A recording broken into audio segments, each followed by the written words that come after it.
खुलुमबाय आं सिबिरानि ब्रह्म नोंथांमोनखौ आंनि SBBodo News चेनेलाव गासैखौबो बरायबावनाय थाबाय नोंथांमोननि थाखाय आं गोदान मोनसे भिडिअ लानानै फैबावबाय अन्नानै भिडिअखौ जोबजासिम नायलांदो दावबायारिफोरनि थाखाय गोजोनथाव खौरां गुवाहाटीनिफ्राय निउ जलपाइगुरिसिम वन्दे भारत एक्सप्रेसआ खारसिगोन बेनि ट्रेइलआ मैया जानानै थांबाय थाबैनो सुबुंफोरनि थाखायबो बेखौ बेखेवनानै होसिगोन रिपर्टनि बायदिब्ला वन्दे भारत एक्सप्रेस ट्रेनखौ मडार्न टेकनिकजों बानायनाय जादों गोख्रैथिजों गुवाहाटीनिफ्राय निउ जलपाइगुरिसिम थांलाय फैलाय खालामनो हागोन गासैयावबो एसि दं दरा सेन्सर अदेबानि हाबलाय ओंखारलायनि दरजाखौ आखाइजों बेखेवनांगौनि गोनांथि गैया हारसिंनो गेवगोन आरो फांथे जागोन बेनि अनगायैबो ट्रेननि माखासे जिरायग्राया 180 डिग्री फिटिं जागोन आरो माखासे जिरायग्राया 360 डिग्री फिटिं जागोन गुवाहाटीनिफ्राय निउ जलपाइगुरिसिम फ्राय सानफ्रोमबो खारगोन वन्दे भारत एक्सप्रेस ट्रेनआ खालि मंगलबार सानखालिल' खारनाय नङा ट्रेन खारनायनि समा निउ जलपाइगुरिनिफ्राय गुवाहाटीसिम फैनाय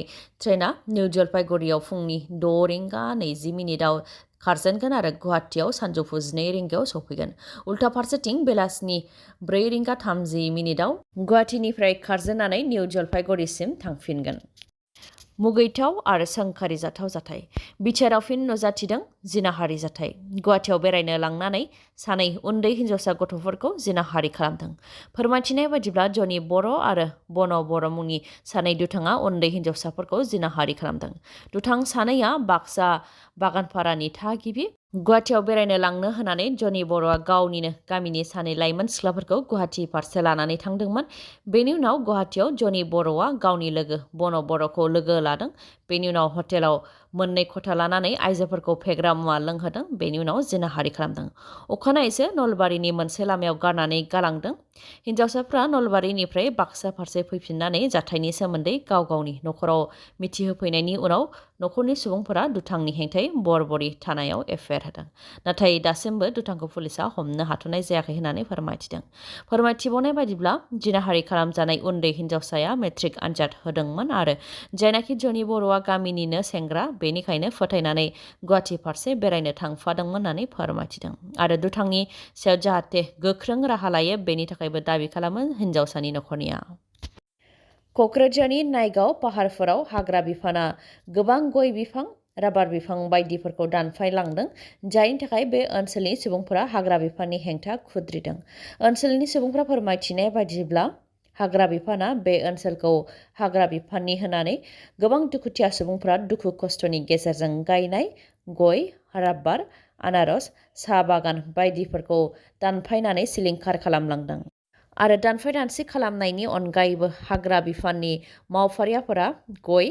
साहा बिलाइ आरो आनारस बायदिफोरखौबो लानानै थांदों होननानै अजद होदों आरो गय फुलिफोरखौ गुबुन जायगायाव गायस्लायनो साननैसो सम होहोनानै खावलायसेयावबो हाग्रा बिफाना जेबो खेर खेराखै होननानै फोरमायथिदों बिथांमोनहा आरो बेफोर खामानिखौ हाग्रा बिफाननिफ्राय सिगां जेबो नटिस हरग्रोआलासे मावदों होननानै फोरमायथिदों बेनि अनगायैबो ओनसोलनि सुबुंफोरा अजद होबावदों दि हाग्रा बिफाननिनो माखासे मावथिफोरा हाग्राखौ एवस्रांनानै गाव गावनि बागानखौ बानायदों बेनि अनगायैबो हाग्रानि साल दंफांफोरखौ दानखोमानानै साप्लाय हरो होननानै फोरमायथिदों हमोबा गासैखौबो हमनांगौ खालि गरिब दुखुथियाफोरखौल' हमबा जाया होननानै खुद्रिदों बिथांमोनहा बेराफारसेथिं हाग्रा बिफाननिफ्राय फोरमायथिनाय बायदिब्ला बे ओनसोलाव हाग्रा बिफाननि गासै 45 हेक्टर हा दं जेराव मुलि बिफां गायनाय जादोंमोन नाथाय ओनसोलनि सुबुंफोरा बेफोर मुलिनि बिफांखौ दानफायनानै गाव गावनि बागान बानायदों होननानै अजद होदों बिथांमोनहा सारअन्थाइ गावनायजों बिटिआरआव सासे सुबुंनि जिउ खहा जादों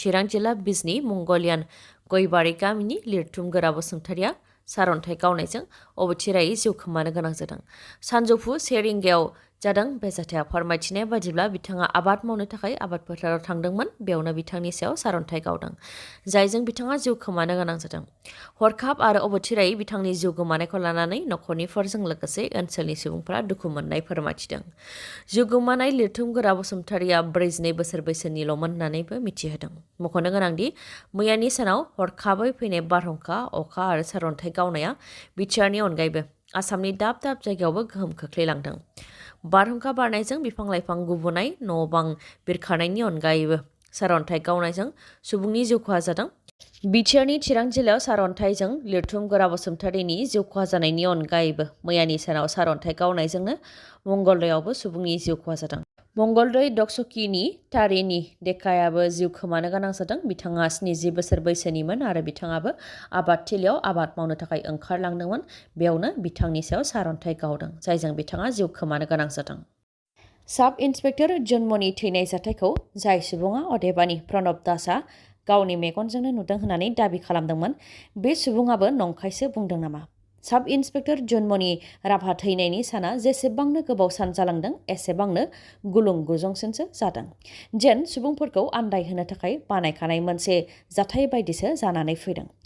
जाब्रबथाय जानाय जाथायखौ मेगनजोंनो नुदों होननानै दाबि खालामनाय प्रणब दासनि खोथाफोरा लासै लासै नंखाय फारसेसो इसारा होदों। मोनसे सीसीटीवीआव नुजाथिनाय बायदिब्ला जन्मनि राभा थैनाय सानखालि प्रणब दासआ न' खाथिनिनो फार्मासियाव बेलासिनि 7:30 रिंगानिफ्राय 8:30 रिंगासिम दंमोन। बेनि अनगायैबो न' खाथिनि सुबुंफ्राबो प्रणब दासखौ न'आवनो दंमोन होननानै फोरमायथिदों। बेराफारसेथिं जन्मनि राभा थैनाय सानखालि प्रणब दासआ गुवाहाटीयाव थांदोंमोन। 7:30 रिंगायाव गुवाहाटीयाव मोनहैदों आरो न' फारसे फैफिनबाय थानाय समावनो जाथायखौ गावनि मेगनजोंनो नुदों होननानै बुंथिदोंमोन प्रणब दासआ। जायनाखि बिथाङा गावखौ गारि सालायग्रा होननानै बुंथिनानै लादोंमोन, नाथाय प्रणब दासआ खालि जानुवारि दानावल' गारिखौ सालायदोंमोन। बेनि उनाव गारिखौ सालायाखै होननानै गारि बिगोमाया फोरमायथिदों। गुबुन गुबुन सुबुंफोरा प्रणब दासआ दि नंखाय खोथा बुंदों बेखौ इसारा होनायनि अनगायैबो प्रणब दासनि बिसियाबो बुंथिफैदों। प्रणब दासआ सासे सिखाव, डाकाइत आरो जेल जाखांनानै फैनाय सुबुं। दासिम 7 खेब जुलि खालामबाय प्रणब दासआ। गावनि बिसि फिसाखौबो गारिजों हुख्रेमनानै बुथारनो हुमखि होयो होननानै फोरमायथिदों प्रणब दासनि बिसिया। तामुलपुराव फिसाजोनि गाज्रि सावगारि भाइराल जानायखौ लानानै आइजोनि बिफाया तामुलपुर थानायाव एफआइआर होनायाव दायनिगिरि सुकुमार दासखौ तामुलपुर पुलिसआ हमबाय। हिन्जावसानि बिफाया फोरमायथिनाय बायदिब्ला गावनि फिसाजोखौ सुकुमार दासआ माखासे लब दिन्थिनानै 6 दान मोजां मोननायनि जेयाव फोनांदोंमोन। बेनि उनाव हुमखि होनानै जनाय फारसे लानानै थांदों। बेबायदिनो थांनाय 12 अक्ट'आव जनायाव लानानै थांदोंमोन आरो 15 अक्ट'आव हगारदों। नाथाय दुथाङा बेयावबो गाज्रि सावगारि सेबखांनानै फेसबुकआव भाइराल खालामनानै होदों। जाय सावगारिया तामुलपुराव गोसारदों होननानै फोरमायथिदों बिफाया। बे जाथाय जानायनि उनावनो तामुलपुर पुलिस थानायाव एफआइआर होनायाव पुलिसआ सुकुमार दासखौ हमबाय।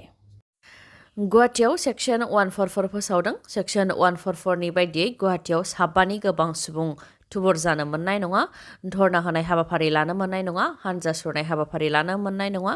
गुवाहाटीयाव थासारिखौ गोजोनै लाखिनो थाखायनो सेक्सन 144 फोसावदों। फोरमायथिनाय बायदिब्ला गुवाहाटीयाव माखासे सुबुंफोरा, माखासे हानजाफोरा आरो माखासे आफादफोरा धर्ना होनाय हाबाफारि लानो थांखि लादों। बेनिखायनो गुवाहाटीयाव जाहाथे धर्ना होनाय आरो सोमावसारनाय हाबाफारिजों अफिसनि खामानिया जाहाथे हेंथा जाया, पाब्लिकनि थांलाय फैलायाव जाहाथे डिस्टार्ब जाया, बेनि अनगायैबो गुवाहाटीयाव थानाय सुबुंफोरा जाहाथे जेबो जेंनायाव गोग्लैनो गोनां जाया, ट्राफिक जाया, बेनि थाखायनो गुवाहाटीयाव सेक्सन 144 फोसावदों। जन्मनि राभानि बुथारनाय केसआ दासिमबो मिथि मोनै केस जानानै दङ। मोनफानि उनाव मोनफा गोदान गोदान फोरमान आरो स्टेटमेन्टफोरा ओंखारबोगासिनो दङ। 15 मे हरनि समाव जन्मनि राभाया माबोरै थैनायमोन? दासिम जन्मनि राभानि बिमानि बुंनाय आरो गुबुन गुबुन फोरमान आरो स्टेटमेन्टनिफ्राय मिथिनाय बायदिब्ला थैनाय सानखालि 15 मेआव नगावनि एसपि लीना दले बिथाङा जन्मनि राभाखौ लेंहरदोंमोन आरो हरनि समाव साब इन्सपेक्टर अभाज्योति राभाया जन्मनि राभाजोंनो दंमोन आरो जन्मनि राभानि मोनसे जुटाया गारिनि उननि सिटआव मोननाय। उननि सिटनिफ्राय जन्मनि राभानि देहाखौ ड्राइभारनि सिटआव फज'नानै जाब्रबथायनि महर होनो नाजानाय आरो जन्मनि राभा थैनायनि दसे उनावनो एसपि लीना दलेया जन्मनि राभानि न'आव रेड खालामनाय, बेफोर गासै जाथाया एसपि लीना दले आरो बिथांनि सिङाव मावनाय पुलिस अफिसारफोरनि फारसे इसारा होयो। नाथाय रायजो राजाफोरनि गिदिर सोंथिया बेसो, दासिमबो मानो नगावनि एसपि लीना दले आरो बिथांनि सिङाव मावनाय पुलिसफोरनि सायाव ट्रेन्सफार आरो रिजार्भ क्लसाव दोननायनि अनगा जेबो मानो राहा लायाखै? बिथांमोनखौ सोरबा गोजौ थाखोनि सुबुङा रैखा खालामदों नामा होननानै सोंथि खालामो बिथांमोना। जेरावनाखि जन्मनि राभानि बिमाया मिडियानि सिगाङाव खेबले खेबले सोंथि खालामदों दि एसपि लीना दलेखौ मानो दासिमबो एरेस्ट खालामाखै आरो बिथांनिफ्राय मानो दासिमबो बाइट लानो हायाखै होननानै सोंथि खालामो बिथाङा। दिनैनि भिडिअआ एसेनोसै। गाबोन आरो गोदान भिडिअजों लोगो मोनफिनबावगोन। नोंथाङा दासिमबो आंनि चेनेलखौ साबस्क्राइब खालामाखैबा अन्नानै साबस्क्राइब खालामदो, लोगोसे लाइक, कमेन्ट आरो शेयार खालामनो दाबाव। गोजोन्थों।